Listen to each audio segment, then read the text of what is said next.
બહેનોને હું એટલા માટે કહું છું કે હું તમને શિખામણ, મારી કોઈ લાયકાત નથી હું તમને શિખામણ આપું, પણ દેહના પ્રદર્શન ન હોય બસ આટલી વાતમાં સમજી જાઓ. રામાયણ છે ને, રામાયણ બધાએ સાંભળી છે. રામાયણ જીવનમાં ઉતરે નહીં તો રામાયણનો કોઈ મતલબ નથી. સીતાજી ઈ કે લક્ષ્મણ રેખા ઓળંગી ગયા, સીતાજીનું હરણ થયું એવું રામાયણ કહે છે. અને જો આ બધી સાંભળેલી વાતો છે, રામ વનમાં ગયા ત્યારે હું નહોતો, આખી દુનિયા કહે છે એટલે કહું છું.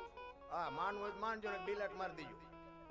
અને આપણા વિડીયા તમે સાંભળતા હોય તો સાંભળજો અને જોજો. એમાં હું કોઈ દી બોલ્યો નથી કે આ લાઈક કરો ને કોમેન્ટ કરો ને ફલાણું કરો ને ઢોકળું કરો ને, મારે એવી કોઈ જરૂર નથી. હું તો ના પાડું છું, કોઈ ન કરતા કોમેન્ટ બોમેન્ટ કોઈ નહીં. એ તો ઓલો 1000 હાથ વાળો દે દીધી ભૂખ ભાંગે, તમે 2 હાથ વાળા શું મને દેવાના હતા? કોઈ જરૂર નથી રામ. એમાં મારી વાત સારી લાગે તો જીવનમાં ઉતારજો, ન લાગે તો ડિલેટ મારી દેવાનું. બાકી કોઈ ફોન બોન ન કરતા આપણને.